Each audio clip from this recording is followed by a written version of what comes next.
Religious communities need to learn to talk openly about marijuana use. Religious communities often talk openly about marijuana use, but a lot of people don't like what they say. The American Religious Town Hall meeting is now in session.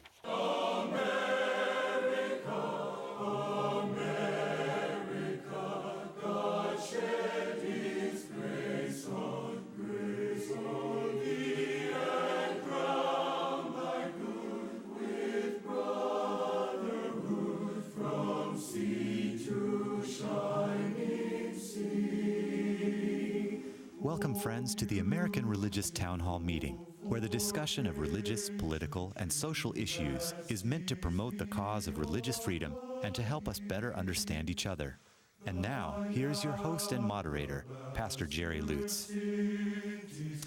Thank you, and I too would like to welcome you to this edition of the American Religious Town Hall meeting. I'm so glad you've joined us today, especially for this timely and important discussion. You heard a little bit of it already in the opening statements by two of our panelists, but you haven't yet properly met them, so I'm going to ask them to introduce themselves and tell a little bit about what they do. Let's begin with the gentleman to my right. My name is Canon John Peterson. I am an Episcopal priest from the Diocese of Washington. I'm Mel Robeck. I'm Senior Professor of Church History and Ecumenics and Special Assistant to the President for Ecumenical Relations at Fuller Theological Seminary in Pasadena, California. I'm also an ordained minister with the Assemblies of God.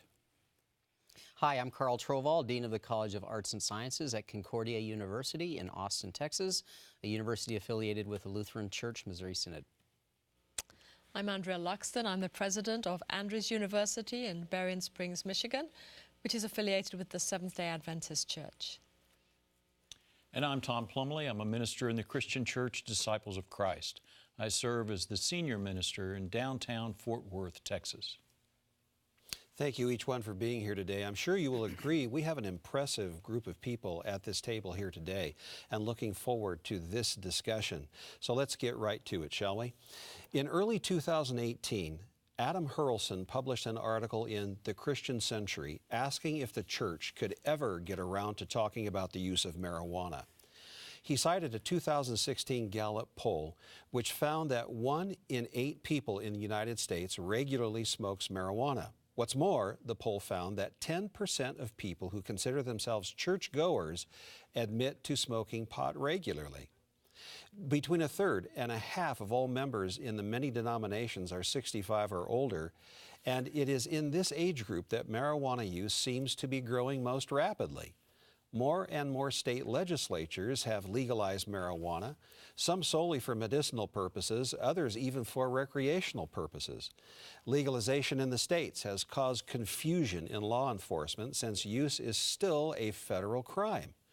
Hurlson's article also raised the issue as one that is intertwined with issues of race due to the fact that people of color have borne a disproportionate share of the impact of the war on drugs and earlier drug policy.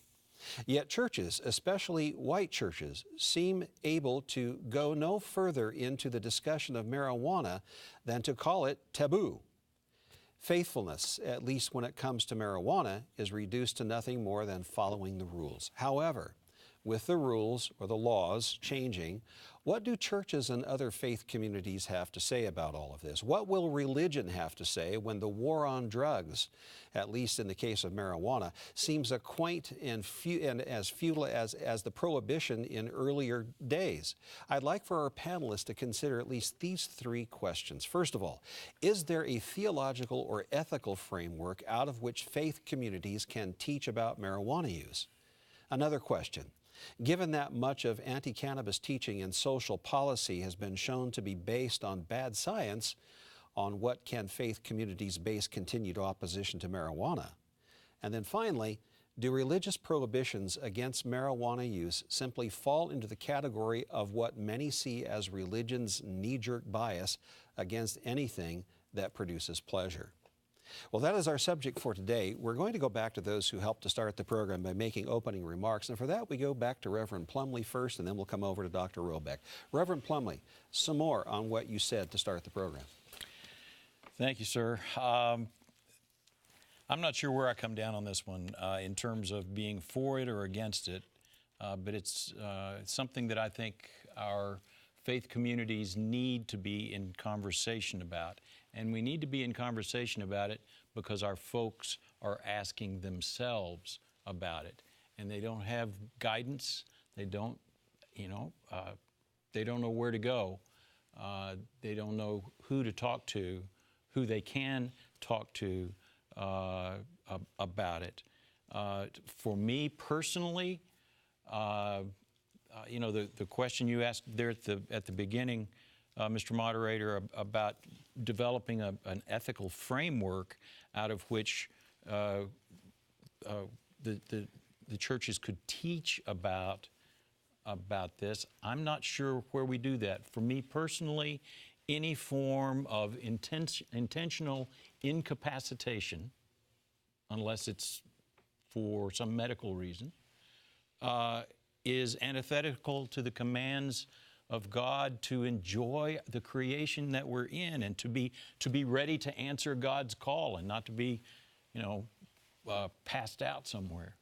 But that's a problem that I have with alcohol use too. I will have a margarita every now and then, maybe a glass of wine very rarely, but I never want to be unable to function or to know where I am or to know what I'm doing. However, a lot of people in our congregations are facing this. What you had to say about the growing group of people who are over 65 who are using marijuana, that means that some folks in our congregations are doing it. I had a really interesting conversation just not too long ago. A group that I was meeting with in my congregation, I told them we were going to be talking about this on the program, and I was telling them that I had really had problems with the use of the stuff. Several of the folks had opinions.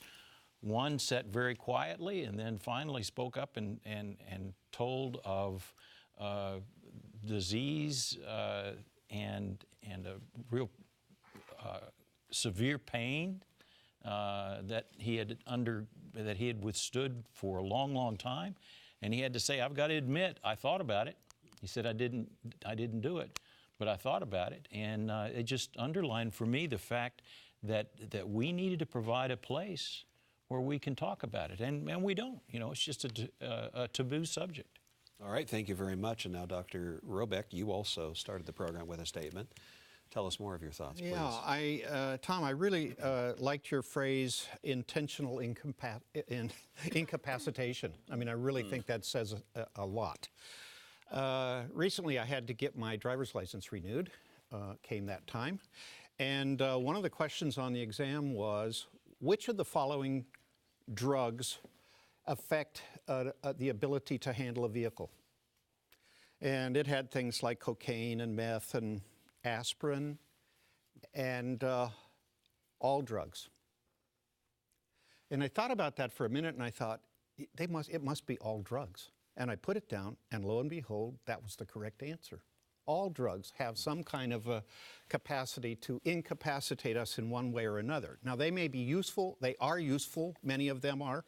I don't think meth and coke are, but I do think there are lots of drugs that are very, very useful.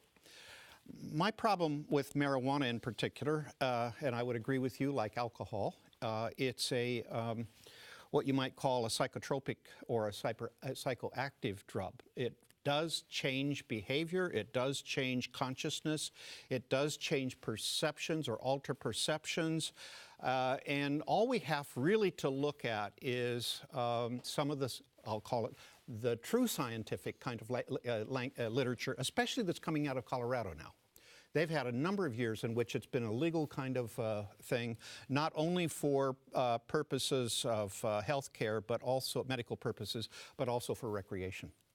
And, as I was looking this up in Colorado, they were talking about traffic deaths between 2009 and 2012 have increased by 66% with people who have used marijuana in traffic and had traffic deaths. 66% in the last 4 years than the previous 4 years. That's a huge number to talk about. This really isn't all that important. Or, now I can't read my writing. Out of 1,004 accidents, 767 of them were involved drivers who were under the influence of, these were DUIs, which includes marijuana and alcohol. 767 out of that 1,004 were marijuana users. And so we have a huge problem on the highways. It's a huge problem. And then I recently saw a thing, I think it was on 60 Minutes, where they were talking to the chief health administrator for the state of Colorado in how it's affecting the birth of children, babies, mothers who have used it, and now babies are smaller. They're lighter, they have smaller heads. Who knows where the future is going to be for the long-term health of these children and so forth. I just have to say that like you, any kind of a drug that alters our consciousness does not leave us in a place where I think God intends us to be. God wants to talk to us at specific ways, and then we use these things in a sense to alter our realities around us. Maybe it's for fun, and maybe it's because it relieves us of pain. But even so, there's some positive things about pain as well. Suffering, is one of those things that leads to patience, for instance. And nobody likes to be sick. Nobody likes to be in pain. And I don't really want that for people. But I do think that sometimes we jump too quickly to these kinds of activities. In Southern California, we're having real debates right now about the extent to which we should allow these kinds of things. City of LA, in many respects, doesn't really want it there. And yet we already have these medical marijuana dispensaries, and it seems like anybody under the sun can get it for any reason, can get a doctor to sign a prescription and say, yeah, you can have marijuana. Yeah, I have a toothache, I have a backache, I have, whatever. Why don't you get on with life, I think. I just am very concerned about the health risks and the health consequences and the consequences from accidents on the road, rising insurance costs, all those kinds of things as a direct result of us saying, oh, it's okay. After long years of saying it's not. It's not that we're against pleasure. Churches are not against pleasure, but they are against this kind of incapacitation. All right, thank you very much. Let's hear it from the others now. And Dr. Trovall, welcome to the program. Your perspective on this issue, please. Working on a campus and teaching ethics just always comes up. And so I hear both sides quite frequently. And I think both of you have laid out a very strong case against its legalization, really. My angle is a little bit different because as a Lutheran, in my tradition, drinking alcohol is not seen as wrong, even if it even partially incapacitates you. You feel good after having a margarita. Or a beer or a glass of wine. And so the idea that it would incapacitate you seems, at least, I would have a hard time justifying that theologically, because, I guess either that or else go the other way and just forbid the drinking of alcohol. Because the thing is it's use, not abuse. And so if something's given by God, it's to be used appropriately. I don't know, the extent to which marijuana has been studied in its assistance with people with pain. I know I had one ethical dilemma in my class once. I had a person who was in severe pain. The only thing that helped it was marijuana.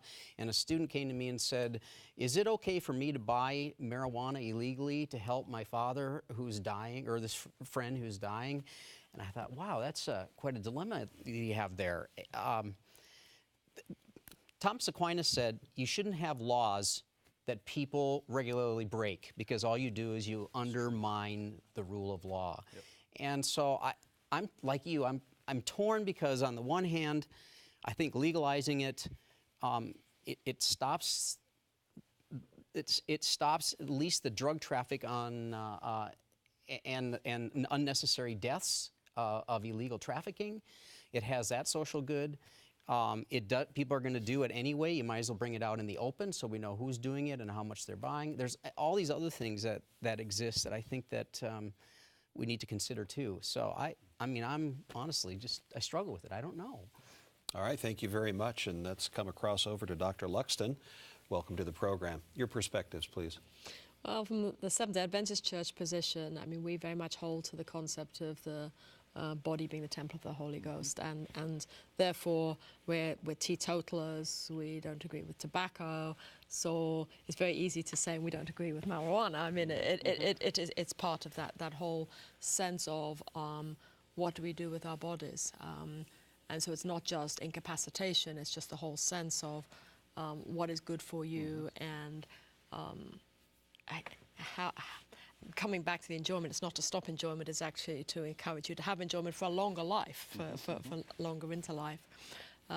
So having said that, there's no question that on our campus, and I think many other campuses, whether they're Seventh-day Adventist or otherwise, it's very clear that among the younger generation, they're moving away from tobacco and towards marijuana. Because of the news that, well, it's really not that dangerous. But I think there are studies, and there have been bad studies, but there are also some other good studies that do say, hang on a minute, it's not that simple. So I think we do need to talk about it. I think we need to use good science to talk about it. But in the context of what should you be doing with your body and your health and your life that God has given you, I think that's the way I would come into it. And I think, you know, so to me, I think it was a mistake to legalize it personally, because I do think it has led to problems. It may have taken away some problems that comes with illegal drugs, but it's added some others with legal drugs. But either way, I think the use of marijuana, I have a problem with, but then I would put it in the category of other drugs and other substances as well. All right, thank you very much. And now, Kenneth Peterson. Yes, as I've heard this discussion, I think that one differential that has not been made is the difference between medical marijuana and that of recreational marijuana. And I think that that's an important distinction that needs to be made in this discussion. For the sake of transparency, my church, the Episcopal Church, passed legislation back in 1982 when the General Convention met, permitting medical use of marijuana for the cases that have been mentioned around the table. While the church adopted the resolution that would permit this medical use of marijuana, at the same time also recognized serious problems of drug abuse, and particularly that would be today in the terminology that we use with recreational marijuana. In the article that is referred to in the moderator's statement, towards the end of the article, Bishop Greg Rickel, the Episcopal bishop of the Diocese of Olympia in Seattle, tells a real story about a campfire experience. Now, I have known Greg Rickel for years and years, and I have the greatest respect for his integrity as well as his pastoral care. The bishop told a story about the conversation that he had with a young priest who had led a men's ministry camping trip. The priest said that all the men were sitting around a campfire, and both age groups, old and young, were represented in that campfire experience, when someone started smoking marijuana. And the joint was passed around to each one, and it was finally offered to the priest. Well, this priest, the young priest, went to his bishop to say, what should I have done? And Rickel admits that if the issue were alcohol instead of marijuana, in the Episcopal Church, it would have been no problem, just like the Lutherans. It'd be maybe more of a problem for other churches that are around this table. But in most Episcopal congregations, the presence of alcohol in any social setting would not raise any eyebrows whatsoever. But marijuana does. And just because marijuana is legal now in some states, that does not mean that it is always wise to be using marijuana. And so therefore, the question that I think we have to ask ourselves and that we have to have this conversation about, which is so important, is there a difference between medicinal marijuana for those people who are dying, for those people who are in tremendous pain? I might not be so quick to agree with my dear colleague Mel about pain might being a good thing to have around, but that is another topic for discussion. But it's certainly a question in relationship to recreational use of marijuana, because that is going to certainly be a topic of discussion for many years to come as more and more states approve the use of legal marijuana. Thank you. Yes, Dr. Luxton, you wanted to add some comments, please. Yeah, just on the medical marijuana, I do think that is different. I think the challenge with it right now is that at least if the young people I talk to are anything to go by, they say that medical marijuana is so easy to get. You say it's anxiety, yep. I need marijuana, here's a prescription. Yep.